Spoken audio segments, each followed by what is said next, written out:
Hello and welcome back to sessions on Amadeus with Travel Academy. My name is Gaurav Gera. हम लोग बात कर रहे हैं फेयर बेसिस के बारे में, फेयर रूल्स के बारे में और किस तरीके से उनको समझना है, किस तरीके से उसको ओपन करना है, उसका क्या रेलेवेंस होता है।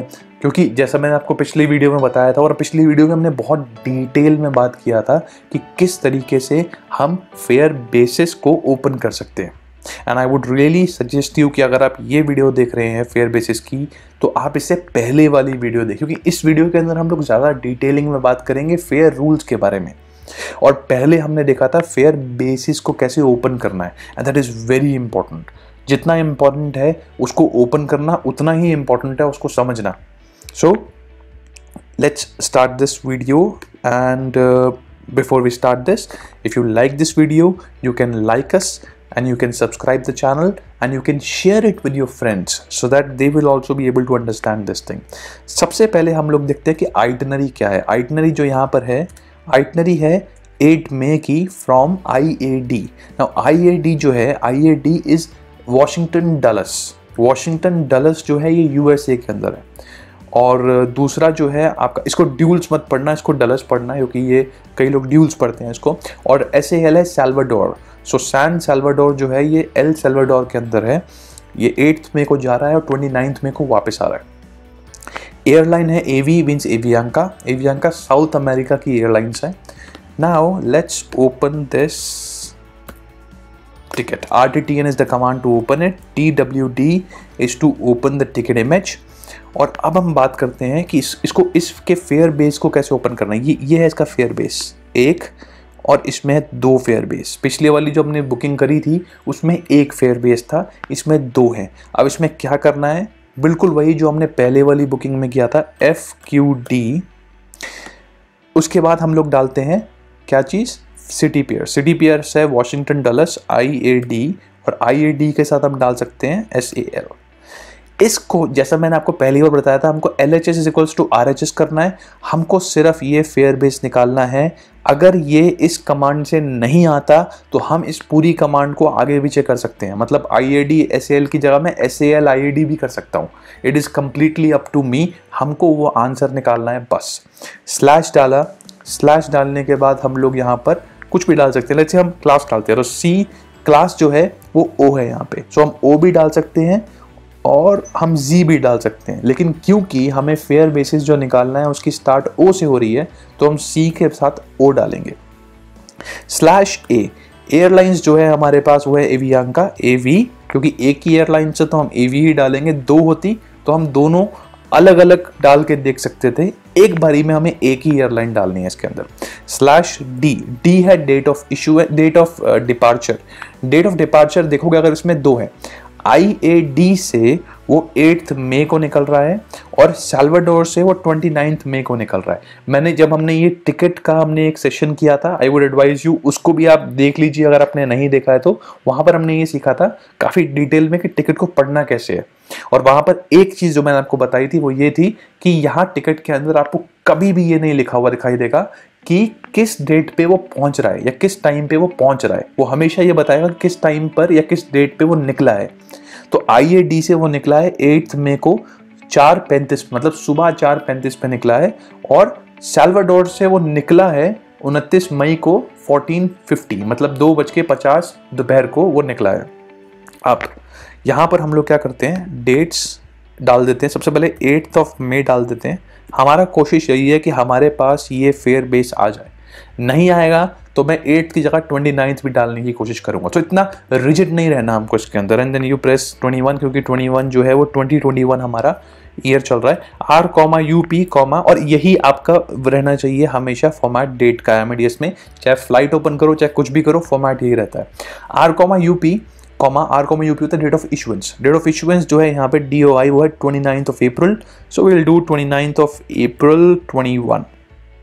Now you look at this command FQD IAD to SAL जो हमारा जो सिटी पेयर है। C है क्लास O, क्लास O है AAV।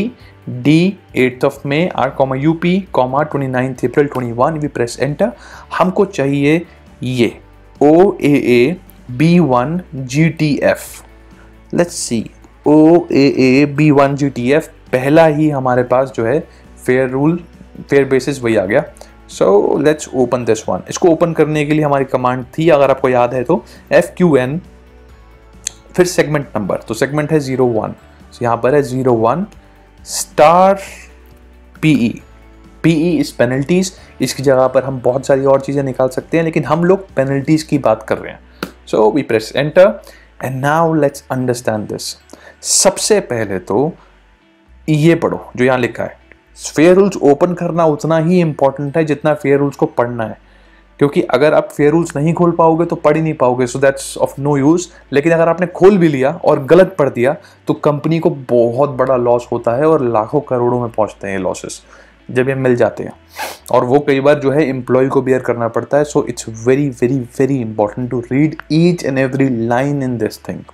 With experience you're automatically your conscious will become such कि आपको समझ आ जाएगा कि अच्छा ये इसमें गलती है, और ये जो है इसके अंदर ये मुझे पकड़ना है, ये गलत है, इस डेट पे जाना चाहिए, इस डेट पे नहीं जाना चाहिए। It's a lot of things. So इसीलिए मैंने आपके लिए कुछ केसेस कलेक्ट किए हुए हैं ताकि आपको अपने केसेस के अंदर जब आप काम कर रहे होगे वो प्रॉब्लम्स ना आए। सो सबसे पहले हम इसको पढ़ने की कोशिश करते हैं। It says between United States and Central America.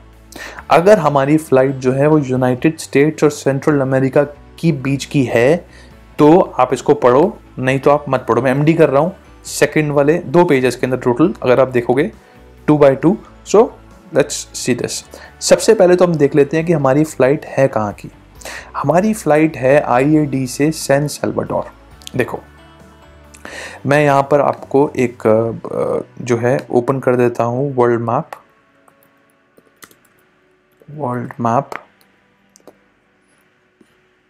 Look at this world map. इस वर्ल्ड मैप में अगर आप ध्यान से देखोगे, let me open it in a new tab. Look at this is a world map. थोड़ा सा हिजी है but let me open another one for you so that it is not that, और लेट्स यूज दिस वन। यहां पर अगर आप देखोगे तो ये वाला जो पार्ट है, ये वाला पार्ट, वैसे आईटा ने 3 पार्ट्स में डिवाइड किया हुआ है वर्ल्ड को, TC1, TC2, TC3। Again we will discuss this in future in details.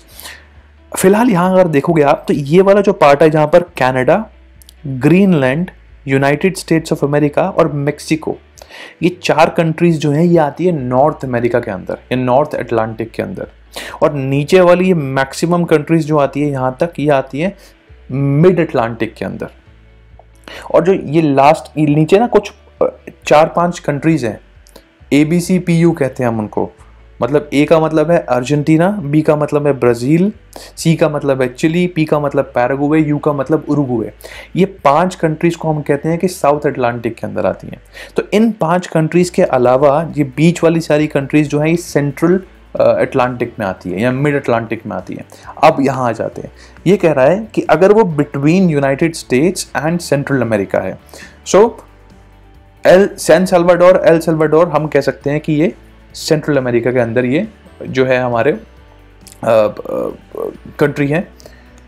For ticketing on and after 1 अप्रैल, मतलब अगर आपने इसकी टिकट इशू करी है 1 अप्रैल के बाद, तो सबसे पहले तो हमने ये देखा कि ये क्या ये फ्लाइट US और सेंट्रल अमेरिका के बीच में है।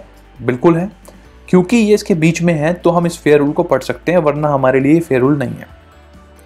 टिकटिंग क्या ये 1 अप्रैल के बाद हुई है? हम टिकट देखते हैं इशू कब हुई है। इशू हुई है 29 अप्रैल को, तो इसका मतलब यस ये 1 अप्रैल के बाद ही इशू हुई है। फिर हम आगे बढ़ते हैं और हम देखते हैं कि क्या लिखा है कैंसलेशन में। कैंसलेशन में लिखा हुआ है कि any time ticket is non refundable. इसका मतलब कि ये टिकट नॉन रिफंडेबल है। और अगर हम नीचे आएंगे तो ये कहता है चेंजेस एनी टाइम। अब देखो एनी टाइम का कितना बड़ा मतलब होता है। उन्होंने सिर्फ लिख दिया एनी टाइम, लेकिन any time has a big meaning. मैं बताता हूँ क्या मतलब है इसका। It says first of all it says any time charges are USD 200, मतलब 200 जो है इसके US डॉलर्स चार्जेस हैं अगर आपको चेंजेस करने हैं। लेकिन एनी टाइम का मतलब ये होता है कि हमारे पास जैसे 2 फ्लाइट्स हैं यहाँ पे, जाने की और आने की। ये यहाँ पे हमारे पास फ्लाइट्स है IAD और SAL। IAD SAL वापस IAD। पहली फ्लाइट जो है वो 8 मई की है, दूसरी फ्लाइट जो है वो 29 मई की है। जब मैं कहता हूँ एनी टाइम तो उसका मतलब होता है कि फ्लाइट आपने बिल्कुल यूज करी हो या ना करी हो, उससे कोई फर्क नहीं पड़ता। चेंजेस के लिए आपको पैसे देने हैं $200। वैसे सिर्फ $200 नहीं लगते, इसके बाद चेंज फी भी, मतलब इसके बाद जो है फेयर डिफरेंस लगता है, कुछ और चार्जेस होते हैं, लेकिन मोटा मोटा जो है वो $200 तो आपको लगेगा ही। अगर कस्टमर कहता है कि हाँ मैं देने को तैयार हूँ, फिर हम देखते हैं कि फेयर डिफरेंस कितना है और क्या नहीं है, जो हम आगे वाली वीडियोस के अंदर करेंगे। लेकिन फिलहाल यहाँ पर जो हम बात करने वाले हैं वो है एनी टाइम की। कई बार लिखा होता है यहाँ पर इन फेयर रूल्स के अंदर कि अगर जो है वो आउटबाउंड फ्लोन है, आउटबाउंड फ्लाइट होती है आपकी पहली फ्लाइट जहाँ से वो बाहर निकल रहा होता है, तो आउटबाउंड अगर फ्लोन है तो क्या रूल है, और आउटबाउंड अगर फ्लोन नहीं है तो क्या रूल है। तो अगर बेसिकली एनी टाइम का मतलब है कि आउटबाउंड फ्लोन हो या ना हो, कोई फर्क नहीं पड़ता। अगर ऐसा होता है कि कस्टमर ने IAD से, मतलब डलस से फ्लाइट ली होती साल्वाडोर की, उस केस के अंदर भी हम लोग $200 ही चार्ज करते हैं रिटर्न टिकट को चेंज करने के लिए। सो पहली फ्लाइट उसने ली हो या ना ली हो, प्राइस सेम है। लेकिन अगर यहां स्पेसिफिकली लिखा होता कि चेंजेस अगर आपने आउटबाउंड फ्लाइट ले ली है तो अलाउड नहीं है, so we need to understand कि उस केस के अंदर हमें कस्टमर को एडवाइस करना पड़ेगा कि क्योंकि आपने आउटबाउंड फ्लाइट ले ली है, मतलब कि पहली फ्लाइट आपकी फ्लोन है, तो रिटर्न फ्लाइट जो आपकी है, जिसको हम इनबाउंड फ्लाइट भी कहते हैं, वो चेंजेस के लिए अलाउड नहीं है। And that is what we need to understand in these fare rules and it's. और अगर आपने वो कर दिया तो आपने कस्टमर को एक बार बोल दिया, कस्टमर बोलेगा आपने मुझे बोल दिया, अब आप करके दोगे, और वो हो नहीं पाएगा बिकॉज वो अलाउड ही नहीं है। तो री इशू की जो आपकी टीम है वो मना कर देगी कि ये चेंजेस नहीं हो सकते, ये हम एक्सेप्ट नहीं कर सकते, आपने चेंज तो कर दिया लेकिन हम टिकट इशू नहीं कर पाएंगे। और उस केस के अंदर अगर आप एयरलाइन से भी बात करोगे तो एयरलाइन भी यही बोलेगी कि हमारे हाथ में नहीं है, एंड फाइनली हमारी कंपनी को नई टिकट बना के देनी पड़ेगी कस्टमर को अपनी कॉस्ट पे, अगर कस्टमर नहीं माना। और जनरली अगर आप वेस्टर्न वर्ल्ड के लिए बुक कर रहे हो, तो अगर आपने जो बोल दिया एक बार, वो आपने बोल दिया, फिर वो बेसिकली एक ईमेल के बराबर है कि आपने जो कह दिया वो कह दिया। बेसिकली ये सलमान खान हो फिर आप, वांटेड के कि जो बोल दिया सो बोल दिया, कमिटमेंट कर दिया आपने, तो आपको पूरी करनी पड़ेगी उसको। So this is what we have in fare rules. इसके अलावा अगर मैं आपको बताऊं, क्योंकि हमारे पास RTTN कर रहा हूं मैं, दूसरा वाला फेयर रूल भी था, तो दूसरा वाला फेयर रूल, अगर एक ही टिकट है तो आपको /L और लाइन नंबर डालने की जरूरत नहीं है, सिर्फ TWD करोगे तब भी खुल जाएगा। दूसरा वाला फेयर बेसिस जो हमारा है ये वाला, देखो मैं चाहूं अगर यहाँ पे तो पूरी की पूरी कमांड दोबारा चला सकता हूँ, ये वाली दिस एंटायर कमांड यहाँ पे कि FQD SAL IAD and what ever. लेकिन अगर हम थोड़ा सा दिमाग लगाएं कि यार ये सब कुछ जो फेयर बेसिस है, हम वापस वो कमांड रिट्रीव करते हैं और कुछ चेंजेस कर देते हैं इसके अंदर, तो सबसे पहले तो मैं इसको उल्टा करने की कोशिश करता हूं कि SAL से IAD कर देता हूं मैं इसको, मतलब कि सिटी पेयर FQD IAD से SAL था, मैंने SAL से IAD कर दिया, उल्टा कर दिया। क्लास जो है ये Z है, Z, सो Z क्लास यहां डाल दी हमने। एयरलाइन वही है AV। उसके बाद हमारे पास डी डेट जो है वो 29th ऑफ मे है, sorry, so 29th of May 21, और डेट ऑफ इशुएंस तो वही रहती है पूरी टिकट की, without any problem. So now let's look at this. तो विदाउट वेस्टिंग मच टाइम हमने उसी वाली कमांड में थोड़ी सी चेंजेस कर दिए। We press enter and let's see कि क्या हमको वो फेयर बेसिस मिला। ZMAB 1GTF, ZMAB 1GTF पहला वाला ही फेयर बेस है, और इस बार भी हमको पहले में मिल गया, सो हम FQN 01 PE करेंगे। देखो इसको खोलने से पहले मैं आपको एक चीज़ बता देता हूँ कि जब भी आपके पास दो अलग अलग फेयर बेसिस होते हैं तो हो सकता है कि दोनों के अंदर अलग अलग फेयर रूल्स हो, मतलब एक में कैंसिलेशन अलाउड हो, एक में कैंसिलेशन नहीं अलाउड हो, एक में चेंजेस अलाउड हो, एक में चेंजेस नहीं अलाउड हो, या फिर एक के चेंजेस कम हो, एक के चेंजेस ज़्यादा हो। जब भी ऐसा होता है आपको ये चीज़ ध्यान रखनी है कि इन ऑल दीज केसेस आपको मोस्ट रिस्ट्रिक्टिव पॉलिसी फॉलो करनी है। मतलब अगर एक फेयर बेस में लिखा है कि चेंजेस अलाउड है, एक में लिखा है कि नहीं है, तो आपको मानना है कि नहीं है। You have to go with the most restrictive policy. सबसे डिफिकल्ट और मुश्किल जो सिचुएशन है उसके अंदर आपको वो उठानी है कि अगर एक में कह रहा है कि कैंसिलेशन 200 पाउंड्स का है और दूसरे में कह रहा है कि कैंसिलेशन जो है 500 पाउंड्स का है, तो आपको 500 पाउंड्स मानना है, 200 पाउंड्स नहीं मानना। So it's a very important thing. Now let's open this one and let's see what we have. Okay, look at this. सबसे पहले ये बता रहा है कि between United States and Central America which is okay. Ticketing after 1 April हमने देख लिया कि 1 अप्रैल के बाद है। कैंसिलेशन ये भी कह रहा है कि नॉन रिफंडेबल है, तो कैंसिलेशन तो अगर ये रिफंडेबल भी बोल देता तब भी नॉन रिफंडेबल होता है, क्योंकि दूसरा फेयर रूल जो है वो बता रहा था कि ये नॉन रिफंडेबल है और हम मोस्ट रेस्ट्रिक्टिव पॉलिसी फॉलो करते हैं। यहाँ पर चेंजेस के लिए ये बिल्कुल वही चीज़ बोल रहा है कि 200 जो है US डॉलर्स चेंजेस हैं, waived off in case of illness, death of the passenger और फैमिली मेम्बर, उस केस के अंदर जो है ये वेव ऑफ हो जाता है, मतलब कि कैंसिल हो जाता है। So in this case changes will be $200 plus the fare difference that I told you. अगर वो होगा कुछ, वो हम आने वाली वीडियोस में करेंगे। और कैंसिलेशन जो है वो तो अलाउड ही नहीं है, मतलब कि रिफंड जो है वो नहीं मिलेगा। कैंसिल कर सकते हैं बट रिफंड उसको नहीं मिलेगा। So I hope you like this video. We have done a lot of things in detail in this video. अगर आपको ये वीडियो अच्छी लगी आप इसको लाइक कर सकते हैं, चैनल को सब्सक्राइब कर सकते हैं, you can share it with your friends and also you can press the bell icon so that you can get updates on our upcoming videos. Thank you and have a good time. Bye bye.